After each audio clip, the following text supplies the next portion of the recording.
ഭക്തന്മാരോട്, ഇന്ന് മകൾ എന്നെ കേൾക്കുന്ന ദൈവജനത്തോട് ആത്മാവിൽ ഞാൻ ഇങ്ങനെ പറയട്ടെ, ആത്മാവിന്റെ ദാനം നമ്മിൽ പകർന്നാൽ 25-ലെ പോലെ അല്ല, 26-ൽ ഇതുവരെയും ചെയ്യാത്ത ചില ദൈവിക പ്രവൃത്തി നമ്മളിലൂടെ, നമ്മുടെ ശുശ്രൂഷയിലൂടെ ദൈവം വെളിപ്പെടുത്തുമെന്ന് വിശ്വസിക്കുന്ന ദൈവജനം കരങ്ങൾ ഉയർത്തി ദൈവത്തിന് സ്തോത്രം പറയട്ടെ.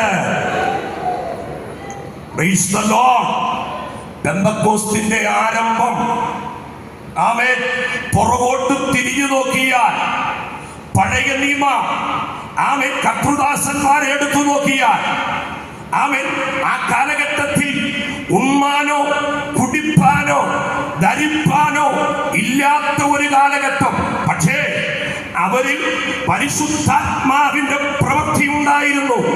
ആ പരിശുദ്ധാത്മാവിന്റെ പ്രവൃത്തി, ആമേൻ, അത് സാക്ഷ്യമായി, അത് വിടുതലായി, അത് അത്ഭുതമായി തന്റെ ജനത്തിന്റെ ഇടയിൽ വെളിപ്പെട്ടു. അങ്ങനെ അനേകം സഭകൾ, അനേക യേശുവിനെ രക്ഷകനും കർത്താവുമായി സ്വീകരിപ്പാനിടയായി തീർന്നു. Praise the Lord. ഈ ദിവസങ്ങളിൽ ഈ കൺവെൻഷനിലൂടെ നാം കേൾക്കുന്ന ദൈവിക ദൂതുകൾ നമ്മുടെ ജീവിതത്തിൽ അതൊരു വിടുതലിന്, അതൊരു അത്ഭുതത്തിന്, അതൊരു അടയാളത്തിന് കാരണമായി തീരുമെന്ന് വിശ്വസിക്കുന്ന ദൈവജനം കരങ്ങൾ ഉയർത്തി ദൈവത്തിന് സ്തോത്രം പറഞ്ഞാട്ട്.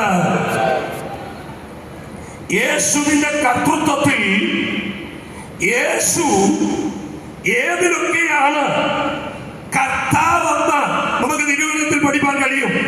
ഒന്ന്, അവൻ സൃഷ്ടിയിൽ അവൻ കർത്താവാണ്. Praise the Lord. ഒരു വാക്യം കൂടെ ഒന്ന് വായിക്കണം.